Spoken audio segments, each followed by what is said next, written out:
Welcome to the American Miracle. I'm Jeff Dixon, and we're looking at the miracle that is America.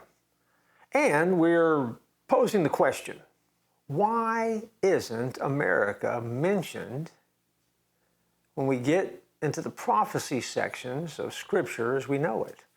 Will America exist? Will it not exist? What's out there that we need to be aware of? What is it that we need to do as followers as we navigate the world that we live in and the American culture around us? We're looking at some of the reasons that America may not be mentioned in Scripture, and one would simply be that America becomes too infected with moral decay. Believe it or not, the average lifespan of the world's greatest civilization has been about 200 years. Now, during that 2-century span, each of these nations progressed through the following sequence.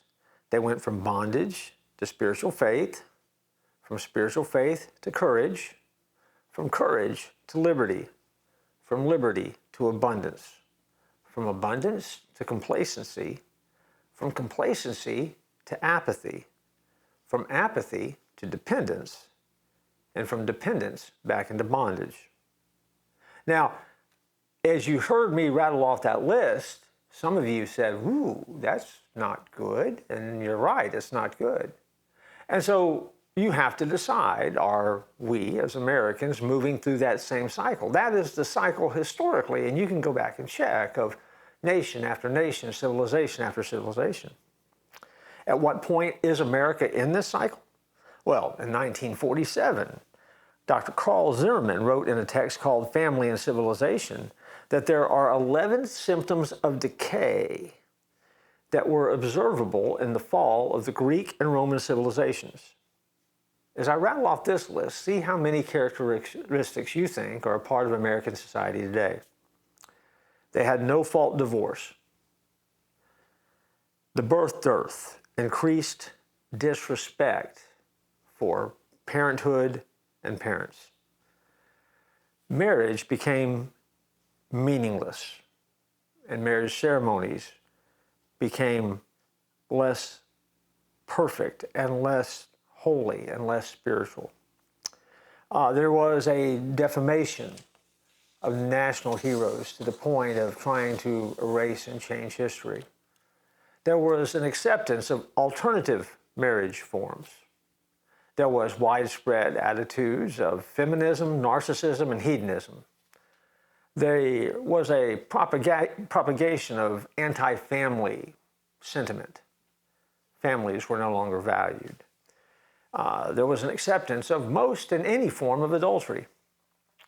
Rebellious children were not only tolerated but encouraged. The nations went through periods of increased juvenile delinquency, and there was a common widespread acceptance of all sexual perversion. See, when you hear that list, all of you land somewhere and you begin thinking, again, as I mentioned earlier, where is America in that list? Is America throwing away its treasured position as the most blessed nation ever in history? See, remember, God blessed this country for a reason. Our nation was found under a submission to Him with a call of God in our life. And now, America has been blessed, and we've been living in those blessings.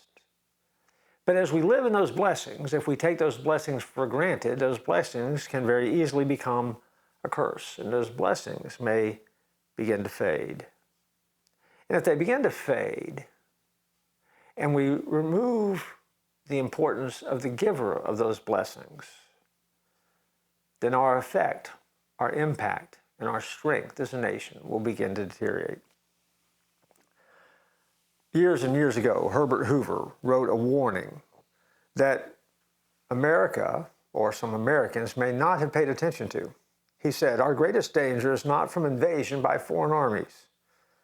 Our dangers are that we may commit suicide from within with a compliance to evil." It saddens me to say, but some of that list, as I read it, and as I got ready to record this today, seems like some of that is unfolding in the world around us. Does that mean that's how America ends? Don't know. But I do know this, it's not too late.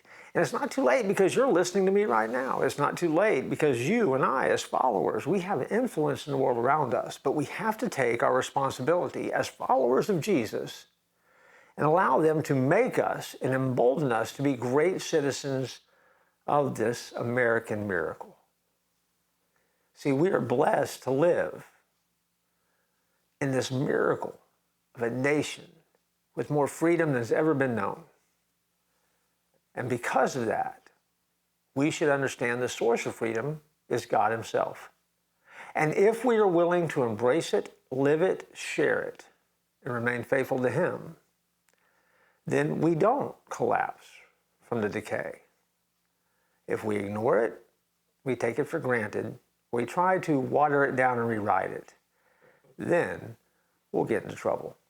So let me challenge you with that. Don't let it scare you.